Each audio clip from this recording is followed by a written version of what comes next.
David. When you talk about when you see Rebus art, you don't really buy into it. That's really Rebus art. It kind of reminds me of the guys, the Christians, right in the middle of the river, floating on their house that got swept away by the waters, and the rescue teams come up with a boat and says, "Get in our boat. We're going to save you." And they say, "No, no, no, no, no, no. Just stay away from us. God will save us." And as they keep floating down the stream, every time a helicopter comes to pick them up, they, "No, no, no, no. God's going to save me."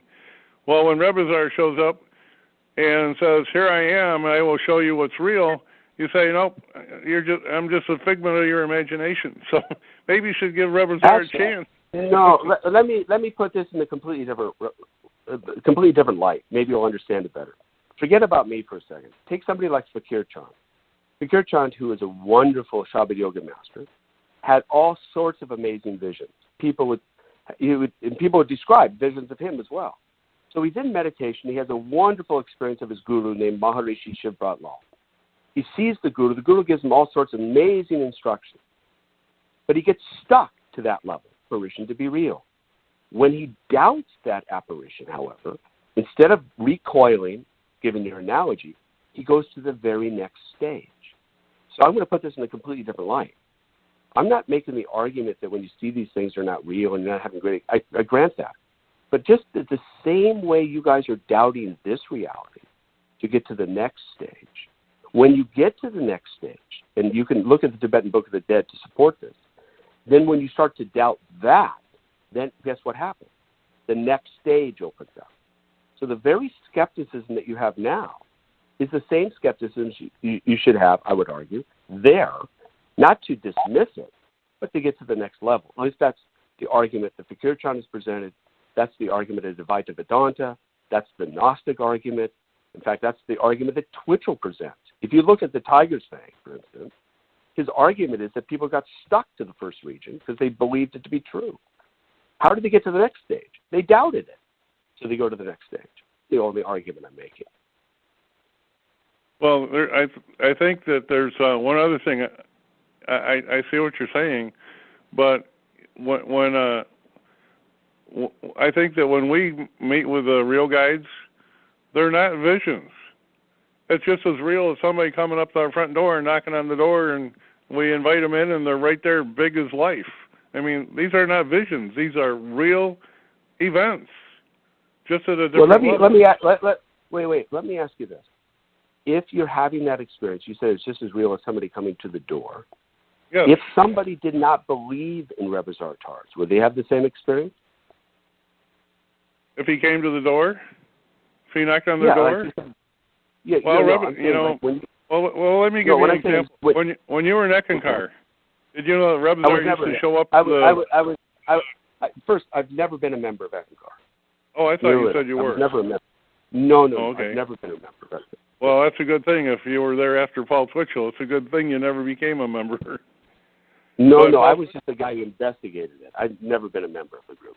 Okay, but Rebus Artars, he has never died. He's physically alive, and he'd show up to the seminars, and he'd be standing by the doorway talking to people, and he's as real as life. He's not just a figment.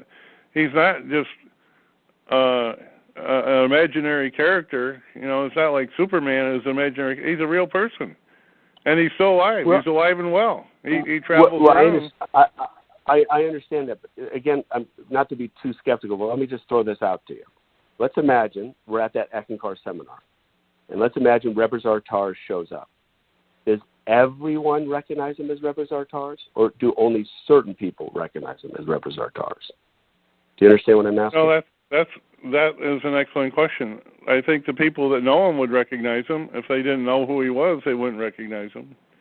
Oh, because watch. I'll give you a different analogy. You said he's as real as the next door neighbor, but if Donald Trump showed up to God forbid, if he showed up to that same seminar, wouldn't the majority of people recognize him as Donald Trump?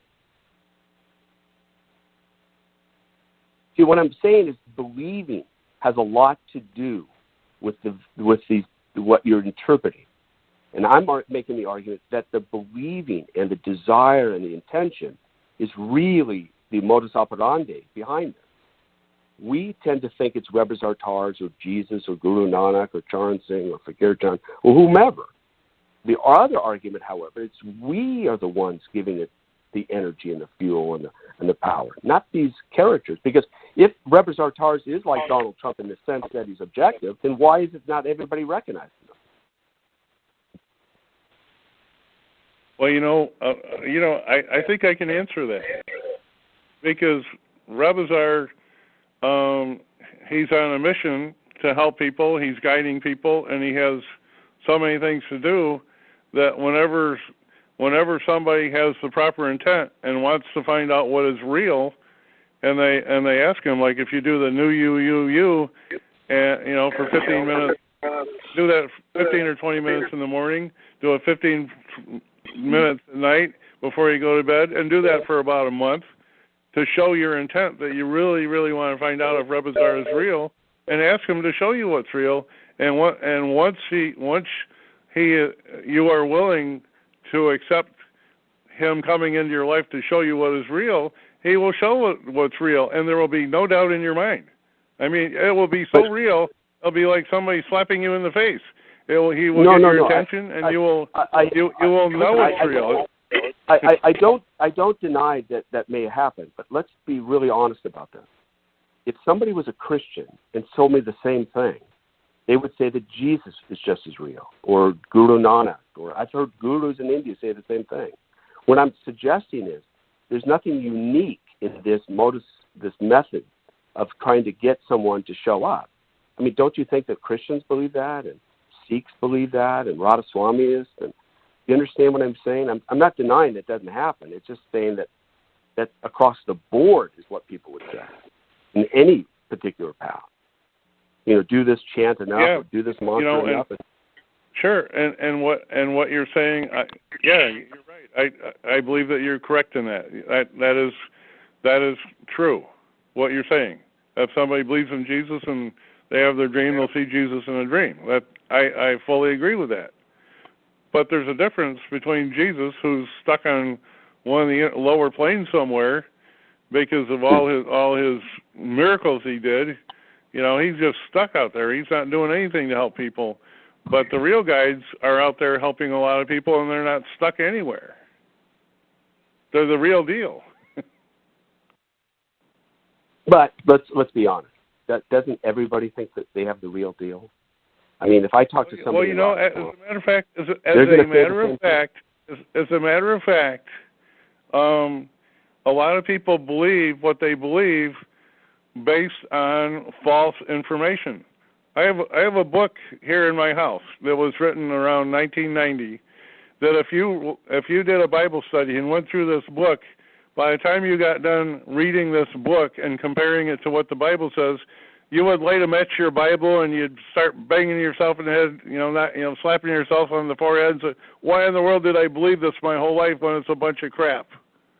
Well, see, a lot of people believe what they believe, but it's based on false premises. And it's easy to prove, but they buy into the lies. There's a difference between buying into lies, which can be proven false if you have an open mind, and buying into the truth if you're willing to listen to the truth. There's a big difference. Well, I can prove to you. I can prove to you that the Christian religion... Listen, I don't disagree with you on that one. I'm just saying that every person of any religious persuasion will make the same argument to you. Let's imagine somebody is a formal member of Eckankar or something, or somebody's a formal member of some other religion. They would say the same to you. They would say, you haven't seen the light.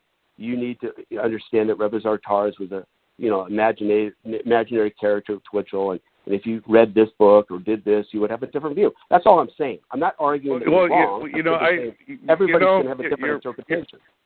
David, you're right on track. You're really right on track, because that's why I went through all these churches. I got kicked out of 3 big churches because I was trying to understand what they were telling me, and I proved that. And I came to the point where I proved that they were wrong, and I went to them. I said, "Hey, everything you've been telling me doesn't match with what I'm reading here," and they kicked me out. Well, if people would actually be open-minded enough to actually listen to what people are saying, you would get to the bottom of the truth. And if people would listen to, get to the bottom of the truth in whatever religion they're in, no.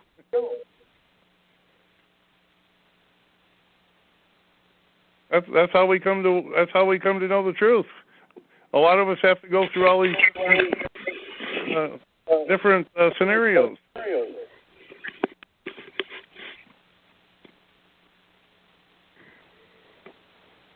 And David, well, this is a good example of being literal. You guys back and forth here, we're talking about real side experiences and all, but still, it's literal. It's a literal conversation, and that's fine. But it's like it's the recognition and using imagination, cleverly going around the mind, or sneaking around to find the reality that it is, because you can't be really found through a literal sense. It doesn't show up that way. It doesn't relate to the literal world or the world of creation. This all is. You have to be clever with it, and you're doing it, David, with the meditation, because you mentioned, looking at the mind and it's how it operates, and that's a good start in terms of like getting through ourselves. And we each have to do this on our own, getting through, even our imagination, even the things we mock up. It serves us for a while, and then we have to move on. But we have the physical, the astral, the causal, the mental, and the etheric bodies. Each of these areas within ourselves is alive, has a life of its own, and each of it has considerations, ideas, attitudes, and the challenge is to get through these areas, whether it be meditation or contemplation or singing a new you. Getting through ourselves to find it, to recognize this reality. That's I see it as the key to. But it's more. It's not. Cannot be done in a literal sense. It has to be done in a clever way, almost, to bypass the mind and bypass all these things that we've through lifetimes created for ourselves as references. These are old references. The master idea is an old reference as we're coming into new era here. If we last that long, if we last the way the environment is and everything, that it's being creative with what we have to work with, and I find that what Dwayne presents and what I see on the real side with Rebus, those references, whether they're illusion or not, they seem to work. They seem to be real, make sense, compared, and that's another thing. Before I leave off here, comparison. Use comparisons. That's a key too. Compare to what works and what doesn't, or what it's a valuable tool to use that idea of comparisons to match one thing but with another, to see really what makes sense.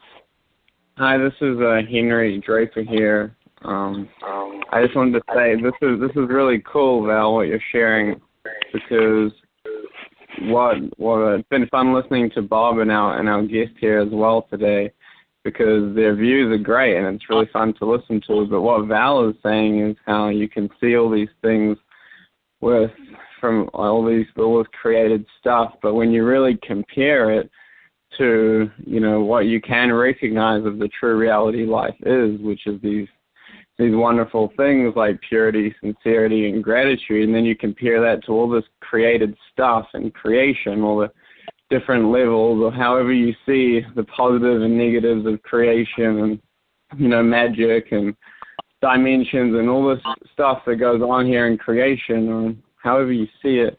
There's so much darkness and there's so much positive and negative here. But when you really compare it to those things that do make sense, like purity, sincerity, and gratitude, it's just such a big contrast. And then it's like Tim said earlier, which David also thought was cool or agreed with, was how he said once you become those things like purity, sincerity, and gratitude more so, until it really becomes your whole being, that's when you'll recognize the isness life is. So in a lot of ways, you don't need the guides to recognize the is, but they're there to help you and guide you along the way and give you real education and real guidance. If you like choose to support them and they support you, which makes sense. So yeah, there's like all these ways to look at it. So it's been really fun listening, and I appreciate everyone for calling in.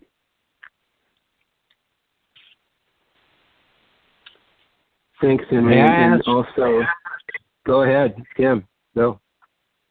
Oh, I was just wondering about this stuff called reincarnation. Do you see that as something that is just an illusionary thing? Who's that for, that question? This is Tim. Oh, Tim, is that for yeah, the question is for you. oh, yeah. You know what? To be quite frank with you, I think reincarnation as a concept, as you know, has been around for millennia. Plato believed in it. Socrates did as well. It's very common in India, common in theosophy. You know, the Dalai Lama is not even sure, which is ironic, given his Tibetan Buddhist stance. He's not even sure if it's true or not. But I tell you one thing. Our day-to-day lives are kind of like reincarnation, moment to moment. So whether it's absolutely true, it really doesn't matter, because practically in our day-to-day lives, it is true, because we tend to repeat things over and over again. And we always have to pay the price for doing the same silly actions as we did before. So ultimately, I don't know, because I'm somewhat stupid on these things, but I do think that practically speaking, it's a good way to think. And what about, do you have any idea of what the final outcome is of life? Okay, I'll be blunt.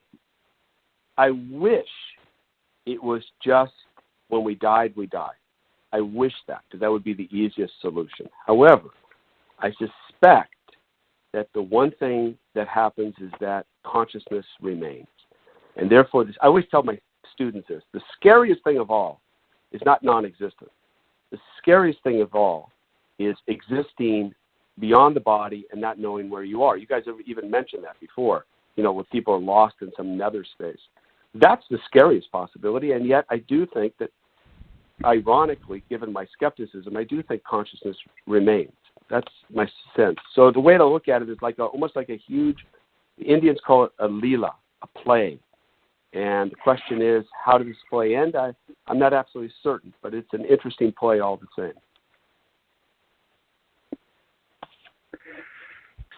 Do you see this life as a prison planet, a human farming, controlled by reptilians and other powers that be? I don't have that kind of metaphysics. I do think that the way I look at it from a completely kind of an evolutionary scientific perspective is that we are kind of trapped in our bodies, right? I mean, everybody's got a different body. Everybody's got a different brain state.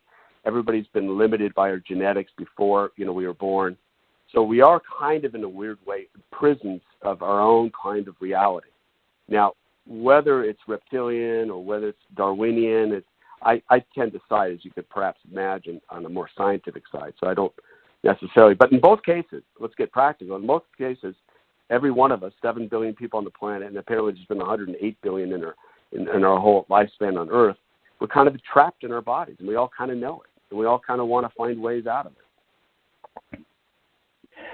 That's why I'm testing this new you song, is to see about this, out of this reincarnation, if it is what's truth in this illusion, this Maya, to not have to come back into a worse situation where the planet's more polluted and poisoned and the children are being born deformed and on, worse and worse stuff.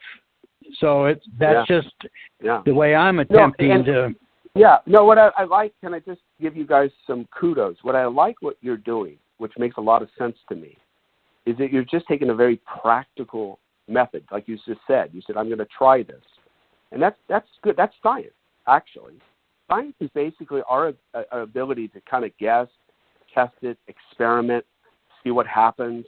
And I think that's the best way to be, because otherwise, we're going to get stuck no matter what. Even if you're a physicalist, even if you believe in astral bodies or whatever, it's always good to experiment. And I think that's good, altogether good.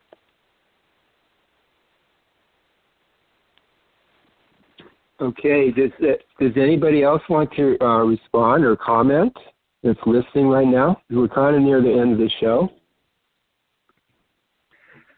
I was just going to ask one other thing. If Rebus appeared in your dream vision and said to test the new you for in your life, would you be open to trying that? I'll make you a guarantee. If Rebus shows up in the next month, and really at my front door or in my dreams, I promise you I will have a very good conversation with him about this radio interview, and I will say to him, hey, they're telling me I should be doing this chant. Now, what do you think, Rebus? So I'll be open to the conversation. That's fair. That's great, Dave. That's great. That's wonderful. Now, Dwayne couldn't be here today, but he's... Oh, can I just say one thing that you guys might like? Well, one thing you guys might like. Talk about a weird coincidence.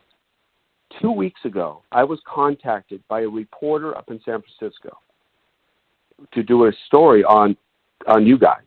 And they asked me what I knew, and I said, I don't know very much, because he knew my background in Eckankar.